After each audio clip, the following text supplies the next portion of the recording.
Husband secretly stole my credit card details and went to Europe, but he didn't know one thing. Please stay with me as I tell my story. And please, do not forget to support our channel by subscribing to our channel, liking our videos, and sharing your loved ones. Your support means the world to us. Now to our story. MPO. I thought he was working late. That's what he always said. I didn't question it at first. He'd come home tired, mumble something about meetings, and crash on the couch.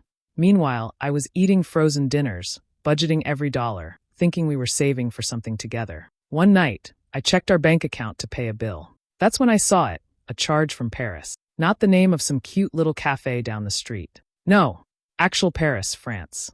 At first, I thought it was a mistake. Maybe someone had stolen the card. I clicked on the charge, then saw more. A luxury hotel, a rooftop dinner, a river cruise. All within the last 3 days. While I was at home thinking he was working late, he was out sipping wine by the Eiffel Tower, with my money. I didn't say anything right away. Instead, I kept quiet and acted normal. I smiled. I cooked dinner. I kissed him goodnight.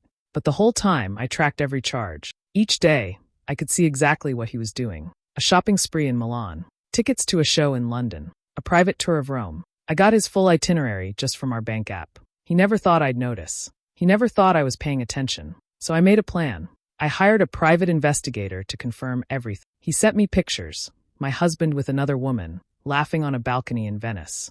That was all I needed. Then I booked a one-way ticket. Not to follow him. Not to beg or scream. But to end it all with a bang. See, the one thing he didn't know was that the credit card he used, it was in my name only. I owned the account. Every charge he made, I could dispute it.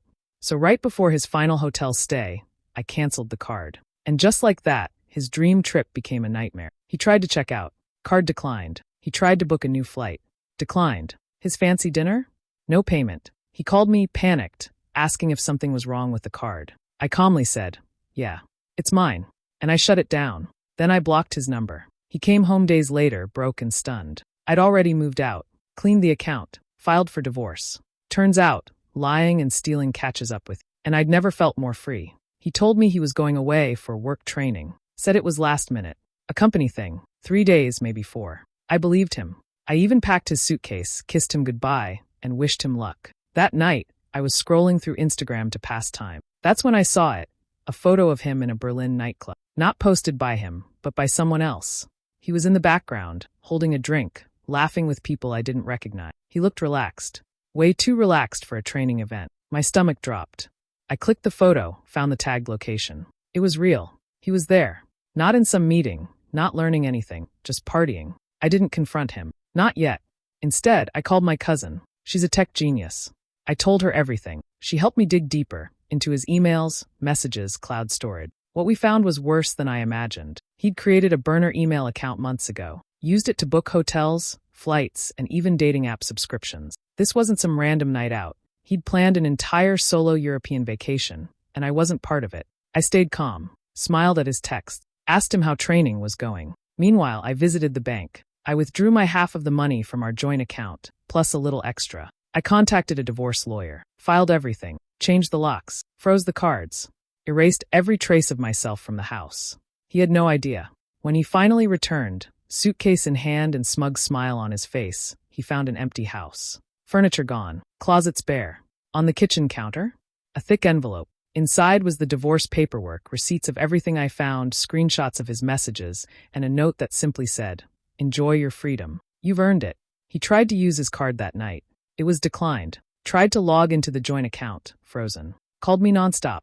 Left voicemails, begged, pleaded. I never answered. By the time he realized what had happened, the court had already processed the papers. His once carefully planned escape had become the evidence that ended our marriage. He thought he was clever, thought he was untouchable, but Instagram told me everything I needed to know. And now, he's alone, broke, and exposed. I'm not even mad.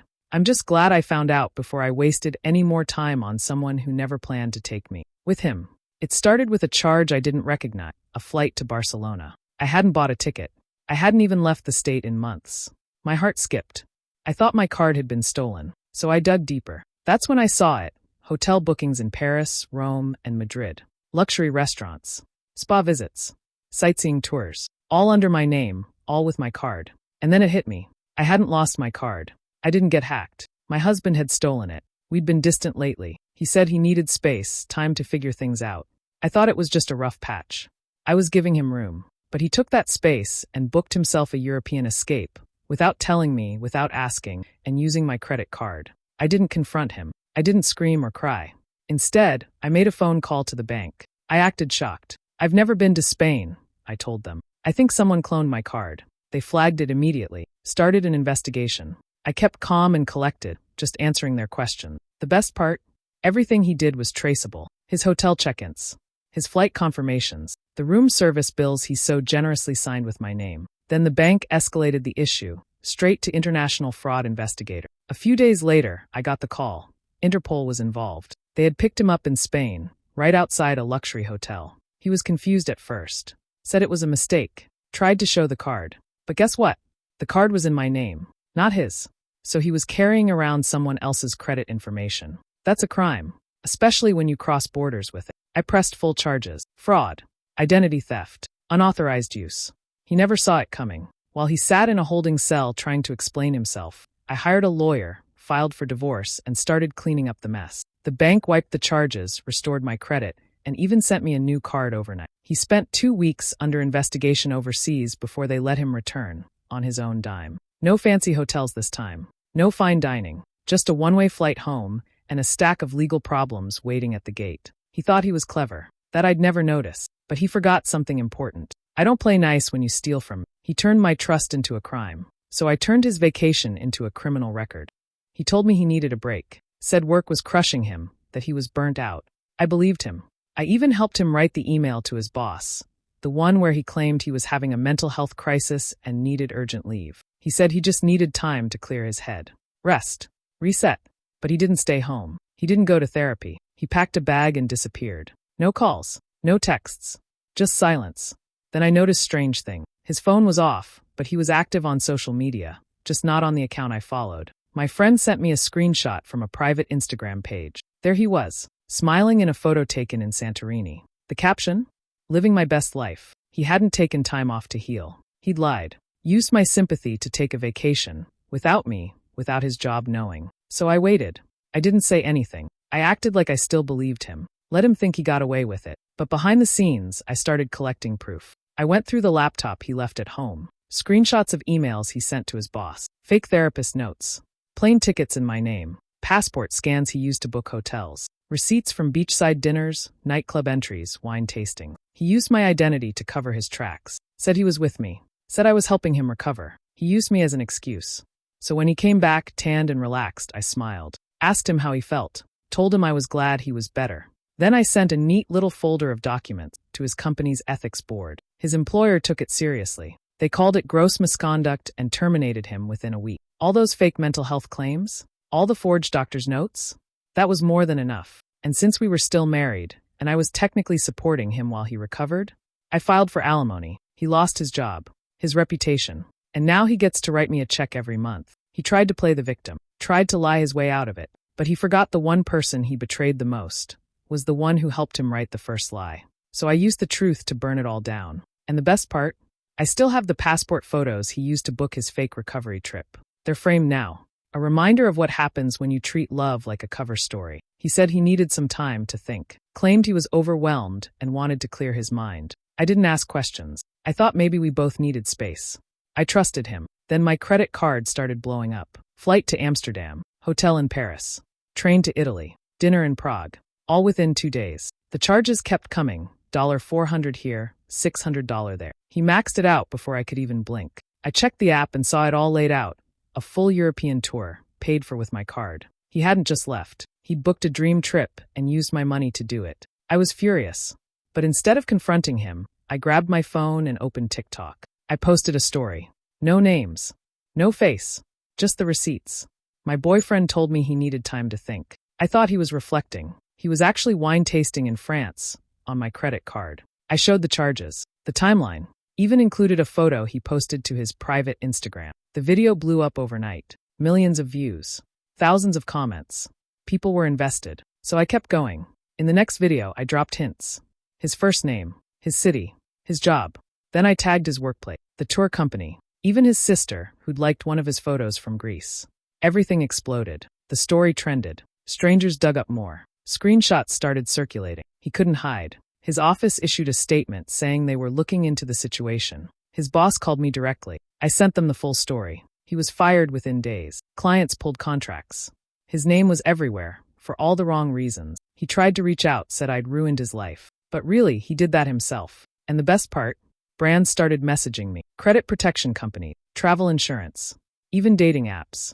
They wanted to partner. My story became a 6-figure content deal. I went from betrayed to booked and busy. Now I travel with my own money. I vlog it. I tell the story of how one liar paid for my launch. Every time someone says, "You inspired me to walk away," I smile. He maxed out my card, trying to live a fantasy. I turned his fantasy into my business. And I haven't looked back since. He always said I didn't get technology, that I should stick to baking and yoga. Just a housewife, he'd joke. He'd smirk when I asked questions about the bank app or our travel points. Said it was too complicated. He had no idea I was watching everything. One night, I noticed a charge on our card for a 5-star hotel in Vienna. I hadn't booked anything. He said it was a mistake, probably fraud. But I knew better. So I smiled, said okay, and added location tracking to the card using the bank's app. Every swipe left a dot on the map. London. Venice. Nice. It was like following a GPS trail of betrayal. He didn't even bother hiding it well. His purchases were precise. Art museums, cocktail bars, luxury shops. I knew his taste, and I knew this was all him. But I wanted more proof. So I set up alerts for every transaction and built a spreadsheet. Every dollar, every city, every timestamp. Then I pulled all our emails, found a fake itinerary he sent his job. He said he was home with me, taking care of family issues. Meanwhile, he was sipping champagne in Rome. I didn't cry. I didn't scream. I made a plan. He had scheduled a Zoom call with his parents. Just a monthly check-in. I asked if I could join. He shrugged. Sure, why not? He logged in, camera on. His parents smiled, asked how we were. That's when I spoke up. Actually, I said, I think your son has something to explain. I shared my screen. Showed them the map with all his card activity. Clicked through each city. Hotel receipts. Restaurant bills. Spa appointments. All done while I was home folding his laundry. He went pale. Stammered. Said I misunderstood. Then I dropped the real bomb. You remember that prenup you made me sign? I said. The one with the infidelity clause? They froze. Well, I continued, fraud and cheating in a foreign country violates every part of it. That means you walk away with nothing. He panicked. Tried to negotiate. Said he'd make it right. But it was too late. I had the proof. The prenup. The lawyer on standby. He thought I was just a housewife. But I had tracked every lie, documented every swipe, and set the stage perfectly. He didn't just lose me. He lost the house, the car, and any chance of a payout. And all because he underestimated the woman who made his coffee every morning. We started therapy because I thought the marriage could be saved. He was distant, cold, always angry about little things. I blamed myself. I thought maybe I wasn't doing enough. So I booked the sessions. He didn't even show up to most of them. But I went anyway. Week after week, I talked. I cried. I poured everything out. My therapist listened quietly and then asked a question that stuck with me. What if this isn't your fault? We started going deeper. She taught me about narcissism, gaslighting, emotional abuse, words that explained everything I had been feeling for years. The constant guilt, the walking on eggshells, the way he twisted stories and made me doubt myself. It wasn't love. It was control. That's when I stopped trying to fix him and started protecting myself. With my therapist's help, I began documenting everything. I tracked every dollar he took from our account, every cruel text, every time he left me out of plans. I recorded conversations, ones where he mocked me, where he admitted to cheating, where he said things no partner should ever say. I created a timeline, a journal of the lies and the emotional damage. Then I went to a lawyer. We built a case quietly. I didn't make a scene. I didn't cry anymore. I just waited. One Friday night, he walked through the door like nothing was wrong. I was sitting at the table with 2 envelopes in front of me. What's this? He asked, laughing. I handed him the first envelope. Inside were divorce papers. The second envelope? A court summons. He blinked, confused. Wait, what is this? It's everything, I said. Every lie. Every receipt. Every recording. And because of the prenup you made me sign, any abuse gives me full rights to the house, the assets, and your silence. He looked pale. Tried to argue. Said it wasn't real. But it was. It was very real. He underestimated me. Thought I was weak. Thought therapy was just emotional nonsense. But therapy saved me. It gave me the strength to see clearly. To stop being afraid. To take action. He thought I'd never find out. That I'd never leave. But the truth is, I didn't just leave. I took back my life. And I made sure he knew exactly why. My therapist once said, healing is the best revenge. She was right. It started with a hotel charge I didn't recognize, then a dinner in Madrid, a boutique purchase in Florence, all under my credit card and none of it mine. I asked him about it casually. He brushed it off, said it was a billing error. Don't stress over it, he said. I'll handle it. But the charges kept showing up. Different cities, different currencies, always luxury, always expensive. So I played along, nodded, smiled, pretended I trusted him. But behind the scenes, I opened a document, a spreadsheet. I started tracking every detail, dates, locations, amounts. I even logged his texts and the fake excuses he gave. Then I called a private investigator. Within days, I had photos. He wasn't on a business trip like he claimed. He was lounging poolside in Nice, holding hands with someone else, laughing like he hadn't left me scraping by to pay bills while he drained my card. We built a case file. I printed everything, receipts, screenshots, timestamps, boarding passes. I even found the fake email he used to book the trip, registered under a name that matched one of his gaming aliases. I could have waited until he came home to confront him, but that wasn't enough. So I called the hotel where he was staying, spoke to the concierge, told them the room was booked under fraudulent use of my card, emailed them all the evidence. An hour later, the hotel locked him out of his suite and contacted the local authorities. But I wasn't done.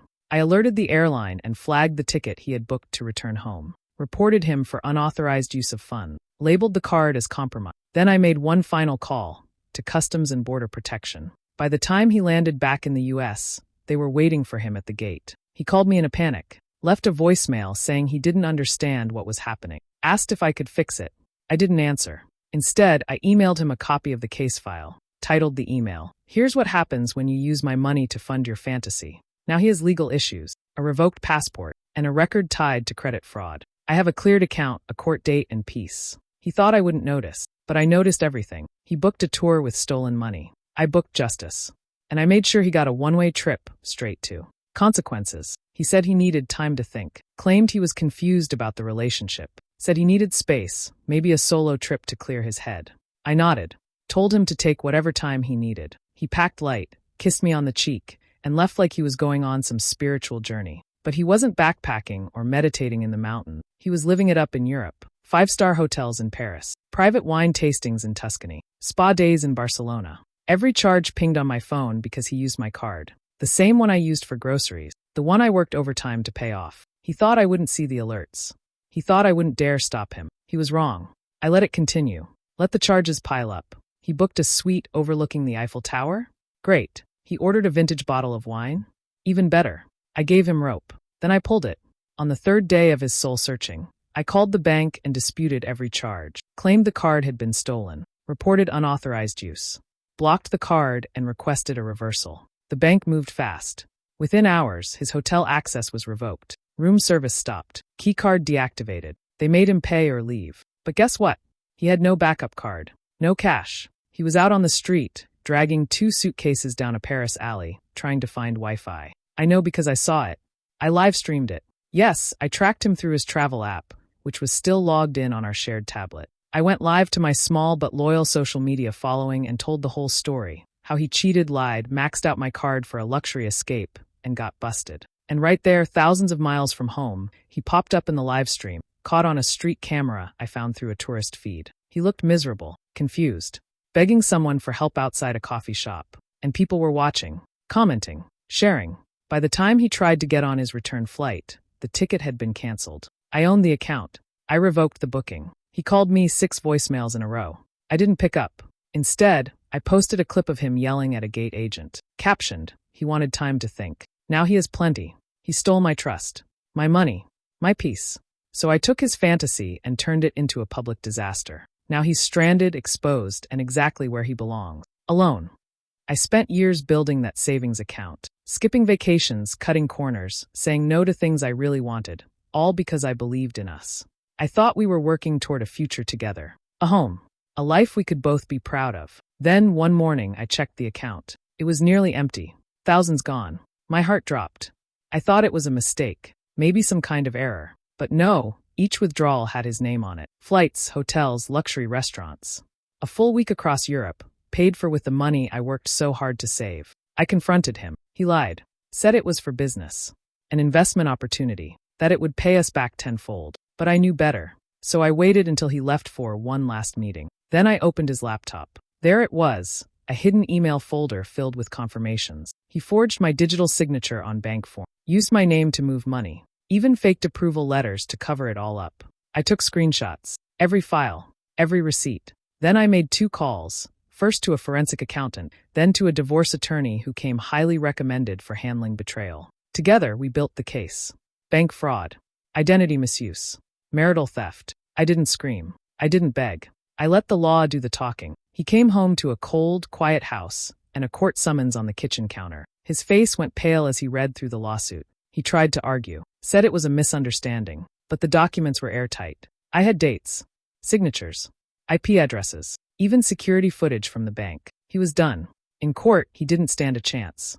The judge called his actions calculated and cruel. I got everything I asked for: full asset recovery, exclusive rights to our property, and the satisfaction of watching his mask fall off. But I wasn't done yet. I filed a report with the Financial Crimes Division. Got him listed on a national fraud alert. His accounts were frozen. His credit collapsed. He's now flagged in every major lending system. And thanks to a restraining order, he can't even enter my city again. He spent my savings trying to buy memories without me. I spent 2 months making sure he'd never forget what that cost him. Now I sleep well. My money's safe. My future's mine. And his?